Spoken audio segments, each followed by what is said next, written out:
नमस्कार। जय तंत्र मंत्र केंद्र में मैं आप सबका हार्दिक स्वागत एवं अभिनंदन करता हूं। मेरे प्रिय भाई बहनों, यूट्यूब पर पहली बार धराचरी यक्षिणी की साधना, ये यक्षिणी मनुष्य हम सबके बीच में, मनुष्यों के बीच में, समाज में मनुष्य का रूप बना के घूमती विचरण करती रहती हैं। पूरा बताऊंगा, देखिए वीडियो अंत तक। यदि आपने हमारा चैनल अभी तक सब्सक्राइब नहीं किया है तो लाल वाली बटन दबाओ और घंटी बजा दो। कोई शुल्क एवं चार्ज नहीं कटेगा। आप हमारे वीडियो को फेसबुक पर, व्हाट्सएप पर, ट्विटर अकाउंट के माध्यम से और इंस्टाग्राम पर अधिक से अधिक शेयर करें। लाइक और कमेंट करना भी आपका धर्म है। दुनिया में जिसका कोई नहीं, मैं उसका हूँ। यदि आपको अपनों ने धोखा दिया है अथवा आपको परायों ने धोखा दिया है तो आप एक बार मुझे अवश्य आजमाएं। हमारा मोबाइल नंबर है 9305 63 71 73। हमसे बात करने का टाइम भारतीय टाइम के अनुसार दिन में दोपहर 12 बजे से 2 बजे के बीच का है। यदि आप सच्चा, पवित्र, निस्वार्थ दिव्य प्रेम पाना चाहते हैं अथवा देना चाहते हैं तो आपका स्थान मेरे लिए मेरे प्राणों से भी करोड़ों गुना ऊपर है। मैं राष्ट्रीय अध्यक्ष कृष्णा दल एवं महामंडलेश्वर आप सबसे निवेदन करता हूं, यदि आप मानवतावादी हैं अथवा आप सनातनी हैं तो मुझसे ज़रूर जुड़ें। यदि आप में योग्यता हुई तो मैं आपको पदाधिकारी भी बनाऊंगा अपने संगठन कृष्णा दल में। ये कृष्णा दल हमारा आपका सबका एक परिवार है। आप देश विदेश में, विश्व के किसी भी कोने में रहते हैं, किसी भी जाति धर्म से हैं, कोई दिक्कत नहीं। आप हमारे दिए हुए ज्ञान से भरपूर लाभ उठा सकते हैं।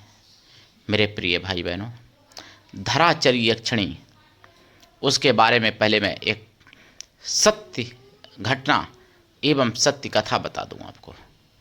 हमारे पिताजी को एक व्यक्ति कश्मीर के मिले थे।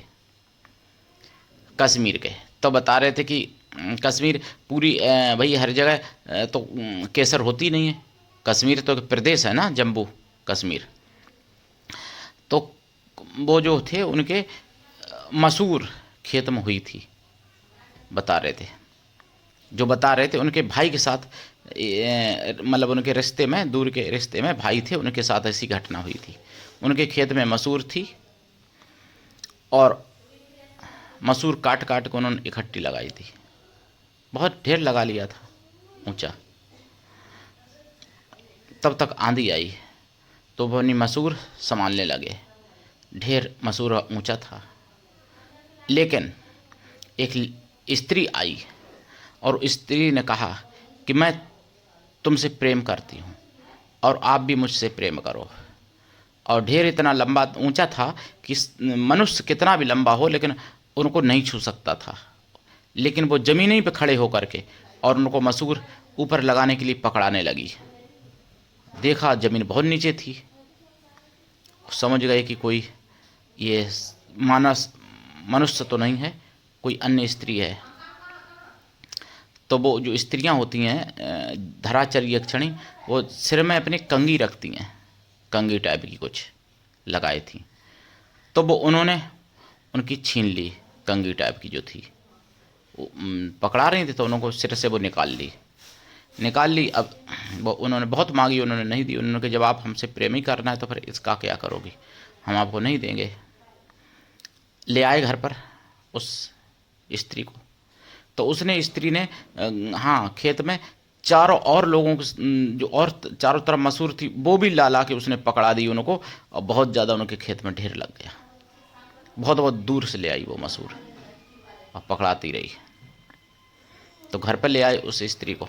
घर पर पूरा काम घर का करती थी और अन्य स्त्रियों से, अन्य पुरुषों से बहुत जल्दी काम निपटा देती थी घर का। वो कई साल हुए, उनके बच्चे पैदा हुए, बच्चे बड़े बड़े हो गए, बच्चों की भी शादी हो गई, मतलब बता रहे थे वो। लेकिन वो उनका पूरा काम अपने करती रही। कंघी बार बार मांगती थी, वो नहीं देते थे। जब बच्चे हो गए, बच्चों के भी बच्चे हो गए, तो उस स्त्री ने कहा कि आप मेरे स्वामी हो, मेरे महाराज हो। कभी लड़ती नहीं थी। कहा कि आप मुझे वो कंघी दे दो। मेरे यहाँ एक पर्व पड़ता है, जन कितनी साल बाद बता रही थी, उतनी साल बाद वहाँ पर मेला लगता है हम लोगों में। और वहाँ पर जितने धरती पर रहने वाले यक्षिणी हैं वो सब जाते हैं, अन्य लोकों में भी रहने वाले यक्षिणी आते हैं, लेकिन धरती पर रहने वालों के ही साथ ऐसा होता है यक्षों के साथ कि जिसका नंबर आ जाता है उसकी बलि एक दी जाती है वहाँ पर। तो अगर मेरा नंबर आ गया तो हम मारे जाएंगे, मर जाएंगी, नहीं आ पाएंगी। और अगर मेरा नंबर नहीं आया तो मैं पुनः आपके पास आऊँगी, मैं आपको वचन देती हूँ, ऐसा यक्षिणी ने कहा। कंगी उन्होंने दे दी। उन्होंने सोचा कि हाँ अब तो भाई विश्वास कर लिया, बच्चे हो गए। और उसने साफ बताया कि अगर मेरा नंबर आ जाए तो मैं मर जाऊंगी, तो मुझे आप दोष मत देना, अगर मैं जीवित रही तो आपके पास जरूर आऊंगी। कंगी लेके चली गई वो यक्षिणी। फिर वो वापस नहीं लौटी बेचारी, यानी उसका नंबर शायद आ गया होगा, वो मारी गई होगी। ये धराचरी यक्षिणी की कहानी थी। और इनकी साधना कर लेता है जो व्यक्ति, जिसके पास ये पत्नी या माँ या बहन या बेटी जिस रूप में ये प्राप्त हो जाती हैं, तो उनके सारे दुख दरिद्र मिटा देती हैं और सारे सुख संपत्ति, सौभाग्य, समृद्धि सब कुछ उसको प्राप्त करा देती हैं। और ये यक्षिणियाँ ऐसी अनेक यक्षिणियाँ, धराचरी यक्षिणी जो होती हैं, धराचरी जात की, ये मनुष्यों के बीच में, सभाओं के बीच में, मेलाओं में, वनों में, जंगलों में, पहाड़ों पर और ग्रामों में भी, यानी गांव में भी, शहरों में भी घूमने आती हैं कभी कभार। लेकिन आम मनुष्य की तरह इनका रहन सहन, बोल भाषा सब कुछ हो जाता है, इनको कोई पहचान नहीं पाता। इनके पास शक्ति होती है रूप बदलने की, आवाज़ बदलने की, सब कुछ बदलने की।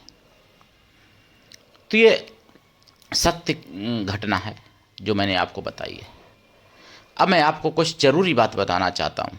यक्षिणियाँ तो इतनी बात की पायबंद होती हैं, लेकिन जिहादी इतने बात के झूठ बोलने वाले होते, इतने दुराचारी होते, इतने व्यभिचारी होते, इतने अत्याचारी होते हैं, इनकी जो मैं कहूँ जिहादी लोग, मैं सारे मुसलमानों को नहीं बोल रहा हूँ, ध्यान रखना।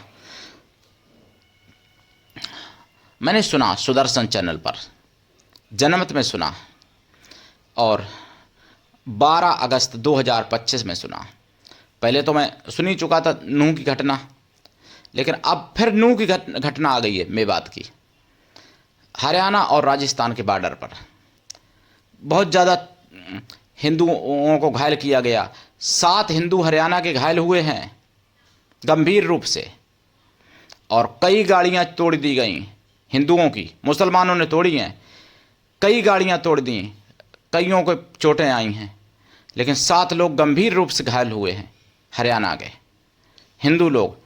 और मारने वाले, गाड़ियां जलाने वाले, गाड़ियां तोड़ने वाले मुस्लिम थे, और जिनकी तोड़ी गई, जिनके चोट लगी, वो सब हिंदू थे।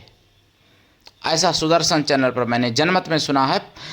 25 यानी 2025 12 अगस्त को सुना था। मेरे प्रिय भाई बहनों, कहीं फतेहपुर का दंगा होता है, कहीं हरियाणा में नूह में घटना हो जाती है, कहीं पीस पार्टी का, इधर दलितों का हक खुद लेना चाहता है, मुस्लिमों को दिलवाना चाहता है। आप समझो, जागना पड़ेगा और एकजुट रहना पड़ेगा, तभी आप बच पाओगे, नहीं तो जो बांग्लादेश में हुआ वही तुम्हारे घर होगा प्रिय भाई बहनों। इसलिए मैं चाहता हूं कि ईश्वर करे वो दिन तुम्हारे सपने में भी ना आए, लेकिन उसके लिए अकेले हमारे नहीं, आपको अपने कर्म करने पड़ेंगे, आपको अपना जागरूक रहना पड़ेगा, आपको अपना परिवार बड़ा करना पड़ेगा, आपको परिवार में संस्कार देने पड़ेंगे, आपको अस्त्र शस्त्र रखने एवं चलाने पड़े, मतलब सीखना पड़ेगा। आपको सनातनी शास्त्र भी पढ़ने पड़ेंगे, तभी बच पाओगे। एकजुट संगठित रहोगे तभी बच पाओगे। धराचरी यक्षिणी की साधना बहुत ही सरल है। दीक्षा लेके साधना करें। गुरु दीक्षा के बिना कोई भी मंत्र कभी सफल नहीं होता। गुरु ऐसा हो जो शिष्य से कुछ भी ना ले, शिष्य भी ऐसा हो गुरु को सब कुछ दे, गुरु के लिए पूर्ण समर्पित रहे, गुरु पर पूर्ण विश्वास करे। गुरु ऐसा हो जिससे आप अपने मन की सारी बात कह सको, अपना भला बुरा, सुख दुख, पाप पुण्य सब कुछ बता सको, ऐसा गुरु हो तो ये साधनाएं सफल होती हैं। ये साधना रात्रिकालीन है। साधना करने से पहले लाइफ टाइम के लिए शाकाहारी हो जाना, साधना काल में ब्रह्मचर्य व्रत, एक टाइम भोजन, भूमि शयन परम आवश्यक है। साधना काल में खोया की मिठाई, पंचमेवा और कुछ अन्न का भी भोजन रखें प्रसाद में। साधना के बाद प्रसाद खुद खाएं, परिवार में बांटें। एक लोटा जो जल रखेंगे वो पीपल में डालें, पीपल के पेड़ में हमेशा। ये साधना करें। 1.25 लाख जाप में ही पहली बात तो आकर्षित हो जाती हैं। अगर 1.25 लाख में ना हो तो फिर आगे जाप कर लो। 2.5 लाख, 5 लाख, 11 लाख में तो हो ही जाती हैं हर हालत में।